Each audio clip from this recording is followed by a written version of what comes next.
Le président Tshisekedi qui est en train de parler. Voyons un peu, suivons rapidement et je vous reviens. Leur Majesté, vénérable chef coutumier, nous tenons cette rencontre dans un contexte sécuritaire grave que nul n'est censé ignorer. Notre pays est victime d'une agression injuste menée par un pays voisin à travers le mouvement terroriste du M23 AFC et d'autres groupes armés qui se sont rendus coupables d'occupations illégales, de déplacements massifs de nos populations et de violences inacceptables. Vous pensez qu'il y aura le dialogue avec ces gens-là? La façon qu'il le dit là. Avec les groupes terroristes, il a dit bien terroristes. Or, les États-Unis ne négocient pas avec les terroristes, ils ne travaillent pas avec les terroristes. Si nous sommes partenaires des États-Unis, on ne peut pas être l'opposé de ce qu'eux croient. Si nous sommes partenaires, nous devons être dans la même logique.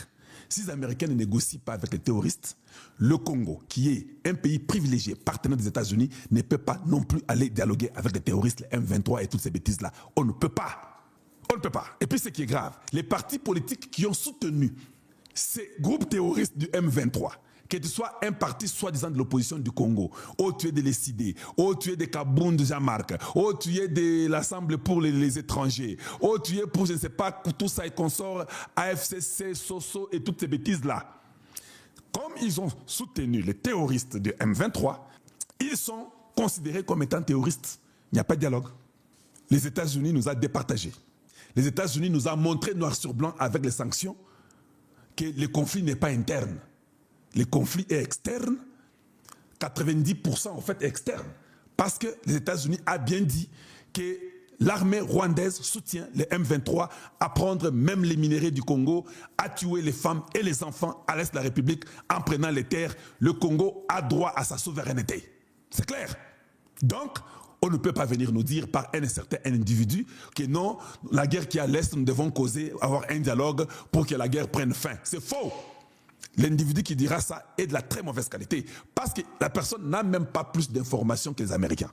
Les Américains ont plus d'informations que tous. Voilà pourquoi ils sont la puissance mondiale, la première.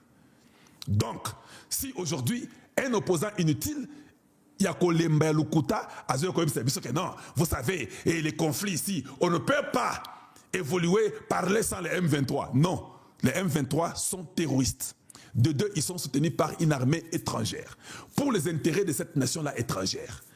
On ne peut pas vous soutenir par une nation étrangère pour vos intérêts à vous. Celui qui vous soutient a aussi ses propres intérêts. Les intérêts du Rwanda sont les intérêts de l'expansionnisme de faire du mal à la nation congolaise et de prendre nos terres. Donc tous les petits fous inutiles qui s'appellent opposants ne sont plus acceptables au Congo démocratique. Voilà pourquoi j'encourage le président de la République de faire tout au mieux possible, de nous épargner ce dialogue de la très mauvaise qualité. On y va, on continue. Parmi les méthodes utilisées par ces forces négatives figure une entreprise particulièrement pernicieuse, la tentative de substitution des chefs coutumiers légitimes par des individus imposés, étrangers aux traditions locales, pour mieux asseoir une logique d'occupation et de prédation. Je vous pose la question. N'est-ce pas ce que je dis chaque jour? Mais lui, il le dit dans ses propres mots. C'est ce que Trump dit, non? Trump dit, ce que Rubio dit, c'est ce que je dis, mais chacun dans ses propres mots. Ce que le président Tshisekedi dit de cette armée étrangère, avec le M23, vouloir enlever nos chefs coutumiers. J'ai parlé des Mwami, j'ai parlé des chefs coutumiers, où nos terres sont prises. Le président dit, pas possible, c'est pas possible. C'est exactement ce que je dis. Voilà pourquoi je sais qu'il y a eu beaucoup de tensions hier. Les gens qui suivaient Kalonji TV, vous devez repeupler partout où on vous a déraciné. Le président vient de parler même des chefs coutumiers qui sont enlevés, qui sont tués pour mettre des Rwandais là-bas, mettre des Tutsis à vos places. Allez-y, prenez 3, 4, 5 femmes, je vous les permets en tant que patriotes. Remplissez la terre, remettez et peuplez les peuples congolais et il y aura des programmes du gouvernement que nous allons forcer et puis appuyer et insister pour que le président de la République donne ces programmes-là à ces familles-là qui auront 5, 7, 10, 8, ou je ne sais pas combien d'enfants. Mais il y aura quand même un minimum. C'est pas toi, tu viens avec 2 enfants, 3 enfants, tu demandes que tu aies ces programmes-là où on doit t'assister par le gouvernement. Non, tu as tes 2 enfants, toi tu as une seule femme, c'est bon, va travailler et ta femme travaille, vous avez une bonne vie, c'est pour vous et que Dieu vous bénisse. Mais quand vous avez 2, 3, 4, 5 femmes et que vous avez 5 enfants, le minimum, nous allons vous encourager et le gouvernement aura des programmes spécifiques qu'on va faire passer à l'Assemblée pour que vous puissiez avoir des histoires comme gratuité d'enseignement, beaucoup de choses, maternité gratuite, tout ça comme ça, et ça sera comme ça selon la tradition. Je parle traditionnellement ici parce que le président parlait aux hommes traditionnels. Ça n'a rien à voir avec la chrétienté ici, parce que la chrétienté, elle est européenne, elle n'est pas congolaise. Je parle d'ici de la culture congolaise, parce que moi qui vous parle, je suis l'enfant de la 3e femme de l'arrière-grand-parent. Donc si mon arrière-grand-parent n'avait pas ces 3 femmes-là, moi là, Kalonji TV ne serait pas là. Donc, ici je suis dans la logique traditionnelle. Vous êtes dans la logique du christianisme. Et je respecte ça et c'est bon. On évolue, écoutons les présidents et puis on va passer rapidement. Le peuple congolais est très peureux. Et c'est quelque chose que vous devez éviter. Tout le monde va mourir un jour. Et votre jour est déjà scellé dans, je peux dire, dans les astres. On ne peut pas avoir peur et accepter de laisser nos terres aux étrangers. Un peuple réfugié qui vient d'ailleurs, c'est ce que je disais. Il vient au Congo démocratique. Il veut vous imposer sa loi et il essaie de vous manipuler et de vous acheter à des vil prix en prenant vos femmes, en tuant vos mamans, en violant vos femmes, en violant vos enfants, en déchiquetant les ventres de vos mamans et de vos femmes et tirant les enfants de leur ventre et les enterrant vivants. Il faut que la peur du peuple congolais s'arrête. Dire la vérité n'est pas avoir de la haine. Dire la vérité, c'est votre droit. Vous devez prendre votre courage de dire que ça, nous ne ferons plus jamais. Je le répète. Vous devez prendre votre courage de dire que ça, nous ne le ferons plus jamais. Votre courage ne peut pas être interprété comme étant une haine. Ce sont vos droits, ce sont les terres de vos ancêtres. Le président Tshisekedi l'a dit et il dit ça à nos chefs coutumiers. Vous, chefs coutumiers, je vous dis ceci, je suis votre frère, je suis votre fils. Arrêtez d'être après l'argent, de peur de vendre votre pouvoir ancestral. Faites le travail, vous êtes les pionniers, vous êtes notre rempart de protéger nos terres, de protéger nos cultures, de protéger nos coutumes. Un chef coutumier qui est chaque fois après l'argent n'est pas un bon chef coutumier.